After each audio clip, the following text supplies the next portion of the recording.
Hello, how are you? कैसे हैं आप सब? बढ़िया, चलिए अच्छी बात है। बढ़िया स्वस्थ और खुश रहिए, शारीरिक और मानसिक दोनों ही तरीके से रहना भी चाहिए और हमेशा पॉजिटिव सोच रखनी चाहिए, सकारात्मक रहना चाहिए। परंतु जो आज का ड्यूरेशन, अब जो पैंडेमिक का समय चल रहा है, इस समय तो कहते हैं कि पहले एक कहावत थी, क्या चीज़ें थी कि हारने वाले को या फिर डरने वाले को लूज़र कहा जाता था। हाँ, तो आज क्या कहते नहीं था, जो डर गया वो मर गया, जो घर में बैठा है वो डरपोक है। नेगेटिव नहीं चीज़ें आनी चाहिए। बशर्ते देखिए समय किस तरह से बदलता है।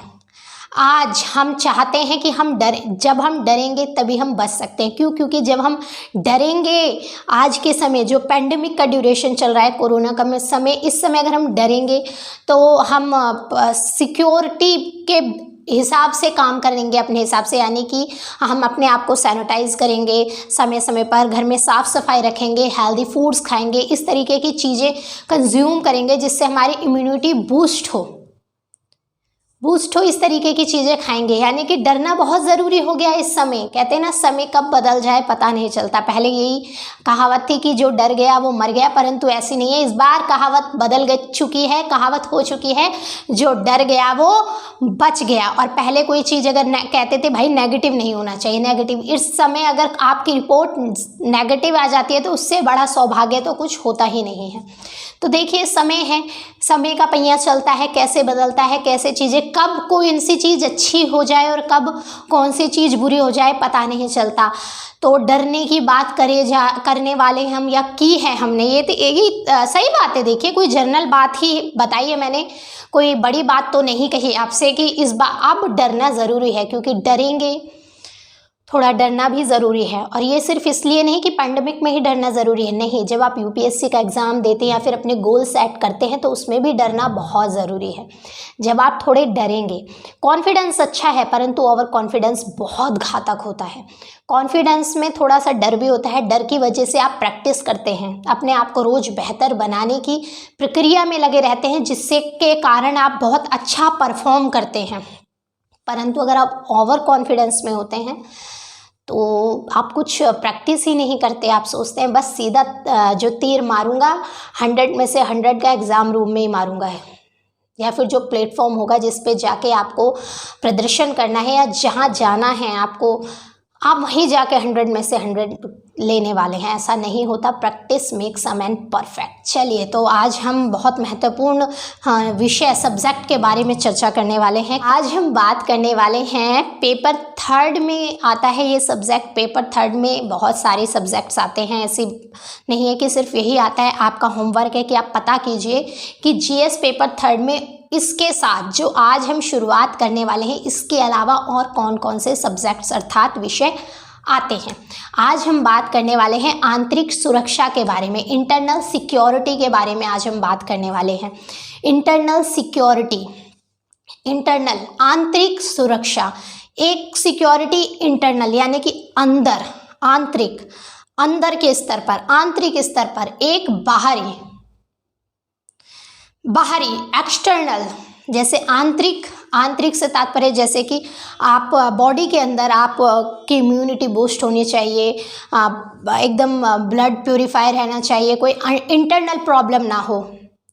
एक्सटर्नल क्या होते हैं, हमें नहाना धोना चाहिए, साफ सुथरा रहना चाहिए। बाहरी जो हमारी त्वचा से संबंधित होता है, तो बाहरी होता है एक्सटर्नल, और इंटरनल होता है आंतरिक, यानी कि अंदर। तो आज हम आंतरिक सुरक्षा के बारे में बात करने वाले हैं, जो पेपर 3 में आता है।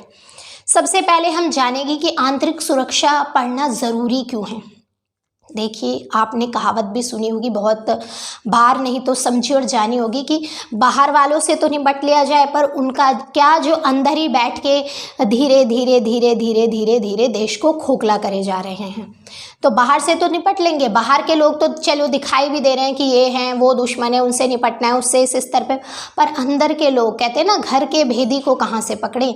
तो आज आंतरिक सुरक्षा के बारे में हम बात करने वाले हैं। भारत में विभिन्न तरीके के धर्म हैं, बोलियां हैं, बहुत सारे लोग रहते हैं, आपस में बहुत मिल बांट के रहते हैं, फिर भी वहाँ पर कुछ चीज़ें ऐसी होती हैं, ऐसे रीजंस, ऐसे कारण होते हैं जिनके कारण आंतरिक सुरक्षा की की चुनौतियां उत्पन्न हो जाती हैं और ये एक महत्वपूर्ण सब्जेक्ट के तौर पर यूपीएससी में जोड़ा गया है। तो सबसे पहले आंतरिक सुरक्षा है क्या, क्या क्या पढ़ा जाएगा इसमें। सबसे पहले हम आंतरिक सुरक्षा की परिभाषा के बारे में पढ़ेंगे, यानी कि हम सबसे पहले हम जानेंगे परिभाषा, डेफिनेशन के बारे में जानेंगे। और आप इसकी सब्जेक्ट की पूरी क्लास एप्लीकेशन पर जाकर देख सकते हैं। साथ ही साथ अगर आप इसके नोट्स बनाना चाहते हैं तो बिल्कुल बना सकते हैं, नहीं तो आप कांटेक्ट कर सकते हैं। आपको बने हुए नोट्स पर लेक्चर के, जो भी लेक्चर होगा सभी के नोट्स आपको प्रोवाइड हो जाएंगे अगर आप हमसे कांटेक्ट करते हैं। ओके, चलिए तो हम सबसे पहले बात करेंगे आंतरिक सुरक्षा की परिभाषा के बारे में।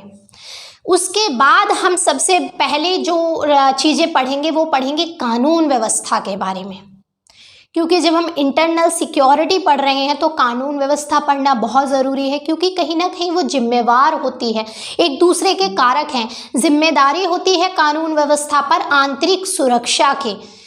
पुलिस फोर्स वगैरह किस लिए होती है, क्या जिम्मेदारी होती है इनकी? यही तो जिम्मेदारी होती है कि आंतरिक सुरक्षा बनी रह सके, आंतरिक शांति बनी रह सके, पीस कायम कर सके। तो कानून व्यवस्था के बारे में जानेंगे। साथ ही साथ हम जानेंगे आंतरिक सुरक्षा की विभिन्न चुनौतियां क्या हैं, क्या क्या चुनौतियां हैं। आंतरिक सुरक्षा की विभिन्न चुनौतियों के बारे में चर्चा करेंगे। जैसे आतंकवाद, अगर मैं एग्जांपल देना चाहूँ किस तरीके के आतंकवाद, यानी कि टेररिज्म के बारे में। टेररिज्म किस तरीके का हो सकता है, जैसे नक्सलवाद, इसका भी उदाहरण अगर मैं देना चाहूँ आतंकवाद का, तो हम नक्सलवाद, इस तरीके की चीज़ें हम पढ़ेंगे प्रॉपर आतंकवाद में, टेररिज्म में। तो हम इंटरनल सिक्योरिटी के अंतर्गत आतंकवाद के बारे में भी जानेंगे। उसके बाद तो हमारा जो सेकंड स्टेप रहेगा कि और क्या जानेंगे, उसके बाद हम जानेंगे उग्रवाद के बारे में, मिलिटेंसी के बारे में। यानी कि पहले हमने आतंकवाद जानेंगे, आतंकवाद के बाद जानेंगे उग्रवाद, मिलिटेंसी, क्या डिफरेंस होता है इसको भी देखेंगे। अभी सिर्फ इंट्रो बता रही हूँ कि क्या क्या देखेंगे। अगर हम उग्रवाद का उदाहरण जानना चाहें, एग्जाम्पल जानना चाहें, तो जम्मू कश्मीर में आप इसको कह सकते हैं, आपने सुना भी होगा न्यूज़ चैनल्स पर, जम्मू कश्मीर में उग्रवाद बढ़ रहा है चीज़ें। तो उग्रवाद के बारे में हम पढ़ेंगे, क्या है उग्रवाद, किस तरीके से जम्मू कश्मीर का क्या सिनेरियो रहा है। साथ ही साथ फिर हम जानेंगे विप्लववाद के बारे में, इंसर्जेंसी के बारे में। विप्लववाद, इंसर्जेंसी, किसके बारे में जानेंगे, विप्लववाद, इंसर्जेंसी के बारे में। आफ्टर दैट हम बात करेंगे कुछ संगठित अपराध के बारे में, जो ऑर्गेनाइज्ड क्राइम होते हैं ना, ऑर्गेनाइज्ड क्राइम, संगठित अपराध, संगठित अपराध। आई नो, देखिए आपको क्लियर चीज़ें पता चल जाएगी। अब लिखा ऐसा ही है, परंतु अगर फिर भी क्लियर नहीं दिखा है तो देखिए, संगठित अपराध, ऑर्गेनाइज्ड क्राइम किस तरीके का, अगर इसका एग्जाम्पल देना जाए तो तस्करी, आपने सुना होगा, नहीं सुना कोई टेंशन नहीं, अब हम पढ़ रहे हैं स्टेप बाय स्टेप पढ़ेंगे तो सभी चीज़ें समझ में आ जाएंगी। मादक द्रव्यों एवं मानव का दुर्व्यापार, यानी कि आपने सुना होगा ना, छोटे छोटे बच्चों को, कई बार आपने सुना होगा मेरा बच्चा खो गया है, मिल नहीं रहा है, या फिर छोटे बच्चे को एक सीमा से दूसरी सीमा तक ले जाया जाता है, उनका दुर्व्यापार किया जाता है, उनको बेचा जाता है।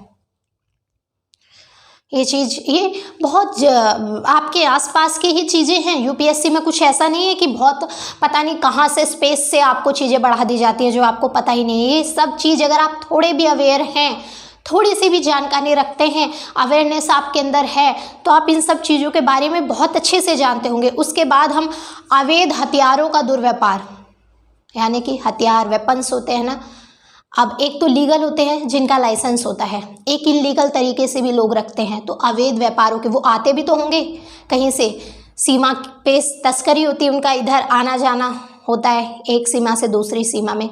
तो ये कुछ इस तरीके की चीज़ें होती हैं, हम जिन्हें कह सकते हैं संगठित अपराध।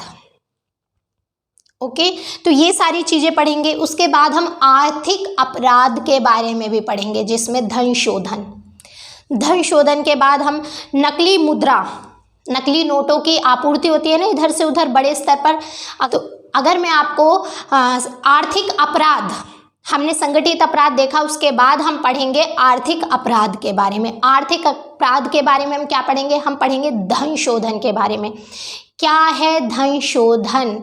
धन शोधन अगर मैं आपको छोटा सा एग्जाम्पल देना चाहूँ तो बिना एक देश यहाँ पे बैठे हुए, जैसे इंडिया में बैठे बैठे आपको दूसरे देश में, बाहर कहीं विदेश में पैसा पहुंचाना हो और आप पहुंचा दें, परंतु इनलीगल तरीके से, लीगल तरीके से नहीं, इनलीगल तरीके से आप यहाँ बैठे हुए अर्थात इंडिया में बैठे हैं और आपको यूएसए में या फिर किसी भी देश में पैसा पहुंचाना है और आप पहुंचा दें इनलीगल तरीके से, गलत तरीके से, तो वो धन शोधन होता है। साथ ही साथ हम पढ़ेंगे नकली मुद्रा, यानी कि जो नकली नोट है उनकी आपूर्ति आवागमन कैसे एक से दूसरे देश की सीमा में होता है, जिसके लिए हमारे माननीय प्रधानमंत्री जी के द्वारा नोटबंदी भी की गई थी। वो समय तो मुझे लगता है आप सबको और मुझे भी याद है, तो इससे बढ़िया एग्जाम्पल नहीं हो सकता, तो मैंने दिया क्योंकि एक रीज़न नोटबंदी का ये भी बताया गया था हमारे प्रधानमंत्री जी के द्वारा। साथ ही श्रृंखला में प्रवेश, यानी कि जो नोटों की श्रृंखला, उसमें उनका प्रवेश किस तरीके से होता है नकली नोटों का, तो ये कुछ चीज़ें हम आर्थिक अपराध के से संबंधित पढ़ेंगे कि किस तरीके से आप आर्थिक अपराध होता है। क्योंकि आंतरिक सुरक्षा सिर्फ यही नहीं है कि भाई मार काट या फिर सिर्फ लड़ाई झगड़ों से ही आंतरिक सुरक्षा का मुद्दा खड़ा होता है या फिर चुनौतियां, नहीं, आर्थिक तौर पर भी होते हैं काम। चुनौतियां तो चुनौतियां हैं, गलत चीज़ें गलत ही हैं, वो चाहे आर्थिक तौर पर हो या संगठित अपराध हो या फिर वो उग्रवाद हो, विप्लववाद हो या फिर आतंकवाद। साथ ही साथ और बहुत सारी चीज़ें ऐसी हैं जो आंतरिक चुनौतियों को जन्म देती हैं, जैसे इंटर स्टेट रिलीजन, हमारे देश में बहुत सारे धर्म हैं, है ना, तो उससे संबंधित भी बहुत सारे मुद्दे उठते रहते हैं। और ये भी जैसे आप चुनावों के आसपास देख सकते हैं, जब इलेक्शन होने वाले होते हैं तो इस तरीके के बहुत सारे मुद्दे उठते हैं आपस में। साथ ही साथ कम्युनिटी, जातीय स्तर पर बहुत सारी जातियां हैं, तो ये भी इस तरीके की भी चीज़ें उठती हैं आंतरिक सुरक्षा में। अब ये हमने चीज़ें जान ली कि हम किस किस तरीके की क्या क्या पॉइंट्स पढ़ने वाले हैं। हमने सारे पॉइंट्स के बारे में जानकारी ले ली कि किस किस तरीके के पॉइंट्स और क्या क्या चीज़ें हम पढ़ेंगे, किसमें, आंतरिक सुरक्षा में। और आपको सबसे महत्वपूर्ण बात बता दूं कि जो आंतरिक सुरक्षा है ये किसके अंतर्गत आती है? ये आती है होम मिनिस्ट्री के अंतर्गत। होम मिनिस्ट्री के अंतर्गत क्यों? क्योंकि आंतरिक सुरक्षा का जो कार्यभार होता है वो BSF, CISF, Indian Tibet border police, ये सारी जो फोर्सेस है वो संभालती हैं। ऐसा नहीं है जिन्हें हम कहते हैं पैरामिलिट्री, BISF कह दिया जी, पैरामिलिट्री हम जिनको बोलते हैं, CISF, इंडियन तिब्बतन पुलिस, तो बॉर्डर फोर्स, तो ये होती है हमारी सारी पैरामिलिट्री। अब हम बात करते हैं मिलिट्री क्या होती है। मिलिट्री होती है तीनों सेनाओं को, जल थल और वायु को मिला के हम बोलते हैं मिलिट्री। आंतरिक सुरक्षा की जो जिम्मेदारी है वो बॉर्डर स्तर पर CISF वगैरह की होती है, जो हम पूरी कंप्लीट पढ़ेंगे। कौन कौन सी बॉर्डर पुलिस किस किस सीमा पर लगी हुई हैं उनके बारे में कंप्लीट डिस्कशन करेंगे।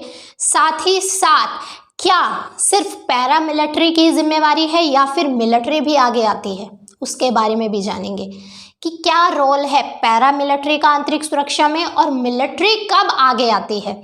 ये सारी जानकारी हम आगे आने वाले लेक्चर्स में लेने वाले हैं। तो ये था हमारा इंट्रो वीडियो, जिसके माध्यम से हमने बताया कि आंतरिक सुरक्षा में, इंटरनल सिक्योरिटी में हम क्या क्या पढ़ने वाले हैं। क्लियर?